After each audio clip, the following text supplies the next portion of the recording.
कहते हैं फैट्स।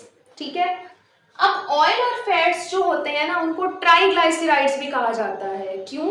क्योंकि इनका जो स्ट्रक्चर है उसके अंदर फैटी एसिड की लॉन्ग चेन्स तो होती ही होती हैं, साथ ग्लाइसिरोल भी प्रेजेंट होता है। ठीक है, और एस्टर्स भी प्रेजेंट होते हैं, यानी इनमें एस्टर ग्रुप भी लगा होता है। ठीक है, तो हमारे पास जो है ऑयल्स और फैट्स को क्या कहा जाता है? ट्राइग्लाइसराइड्स भी कहा जाता है, क्योंकि इनके अंदर जो हमारे पास ग्लाइसिरोल है वो 3 होते हैं। ठीक है, तो हमारे पास इनमें इनका स्ट्रक्चर इस तरह का होता है, जिनमें हमारे पास जो ऑयल्स और फैट्स हैं उनको हम ट्राइग्लाइसराइड्स जो हैं वो कहते हैं।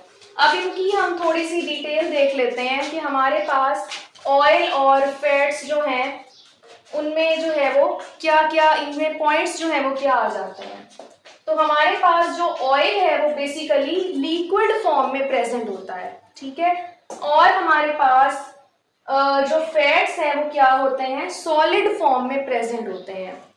उसी तरह जो ऑयल है वो लिक्विड फॉर्म में प्रेजेंट है, तो इसका क्या मतलब है? उसके अंदर अनसैचुरेटेड फैटी एसिड्स होंगे, यानी वो ट्राइग्लाइसराइड होगा अनसैचुरेटेड फैटी एसिड्स का।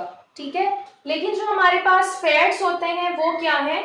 सॉलिड फॉर्म में एग्जिस्ट करते हैं। तो जो चीज सॉलिड फॉर्म में होती है, जैसे हम वेजिटेबल ऑयल और घी की एग्जांपल ले लेते हैं, तो घी के अंदर क्या है? सैचुरेटेड कंपाउंड्स प्रेजेंट है ना, इसीलिए वो सॉलिड फॉर्म में है। लेकिन ऑयल के अंदर अनसैचुरेटेड कंपाउंड्स हैं, इसलिए वो लिक्विड फॉर्म में होता है। तो इधर भी हमारे पास यही डिफरेंस है। तो हमारे पास जो फैट्स हैं वो क्या है? सैचुरेटेड फैटी एसिड्स इसमें प्रेजेंट होते हैं जो ट्राइग्लाइसराइड्स हैं। ठीक है, तो हमारे पास ये दो जो पॉइंट्स हैं ये ऑयल और फैट को डिफरेंशिएट करने के लिए जो आपकी बुक में जो है वो बताए गए हैं। नेक्स्ट हमारे पास आ जाते हैं sources and uses of lipids. Sources हमारे पास क्या है लिपिड्स के?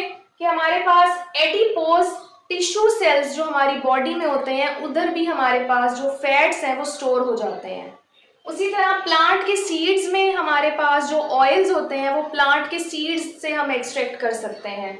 उसी तरह मेरीन एनिमल्स के अंदर भी फैट्स जो हैं वो प्रेजेंट होते हैं। ठीक है, उसी तरह हमारी बहुत सी ऐसी फूड्स होती हैं जिनके अंदर फैट्स जो हैं वो प्रेजेंट होते हैं। ठीक है, तो वहां से भी फैट्स हम ले सकते हैं। यूजेस क्या है फैट्स और ऑयल्स के? बटर, घी और ऑयल हम बना सकते हैं लिपिड से।